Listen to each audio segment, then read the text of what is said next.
Huwag na huwag magpapasira sa pera, dahil ang pera kikitain mo pa yan pero ang tiwala pag nawala yan di na babalik.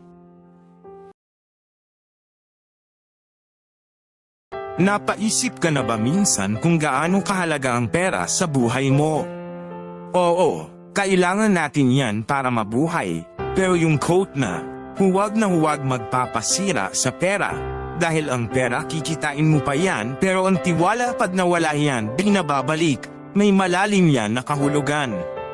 Tara, pag-usapan natin to ngayon at alamin kung bakit hindi dapat natin hayaang masira tayo ng pera. Una sa lahat, kabeshi, yung pera. Oo, mahalaga yan sa ating pang-araw-araw na buhay. Pero, yung paghabol natin dito, hindi dapat nakakasira sa ating pagkatao o sa mga relasyon natin sa ibang tao. Nakakalungkot isipin na may mga pagkakataon talaga na yung pera, nagiging ugat ng awayan, inggitan, at minsan pa nga, pagkasira ng mga magagandang samahan. Isipin mo to, kabeshi, yung pera, pwede yang kitain ulit.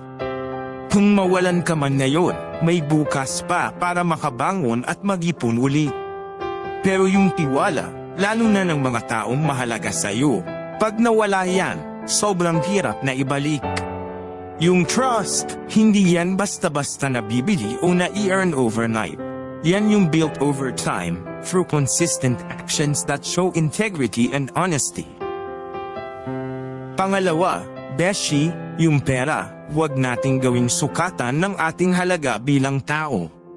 Hindi yung dami ng pera mo ang magdidikta kung sino ka o kung gaano ka kahalaga. Yung tunay na yaman, nasa loob yan yung kabutihan mo, yung pagiging mabuting kaibigan, anak, kapatid, magulang, at yung pagiging mabuting tao in general. Yan yung mga bagay na hindi nababayaran ng kahit anong halaga. Pangatlo, kabeshi, yung pagkakaroon ng healthy relationship sa pera, mahalaga yan. Oo, kumita ka, mag-ipon, mag-invest, pero huwag nyo hayaang kontrolin ka nito.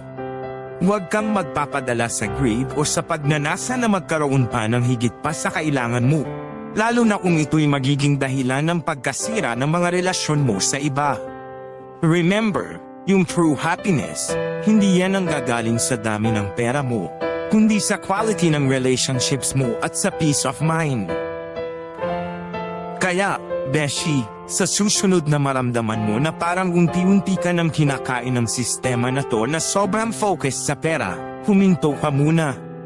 Mag-reflect, isipin mo yung mga bagay na talagang mahalaga sa buhay mo. And always choose to do the right thing, kahit pa ito'y nangangahulugan ng pagkawala ng potensyal na kikitain. Sa huli, yung integridad mo at yung tiwala ng mga tao sa iyo, yan yung true treasures na dapat mong pangalagaan. O siya, kabeshi, sana may napulot ka sa ating chikahan na yon.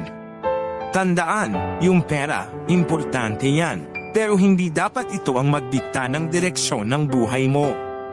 At the end of the day, yung pagiging mabuting tao at yung pagkakaroon ng trust from others, yan ang tunay na yaman. Spread love, not greed, beshi. Hanggang sa muli.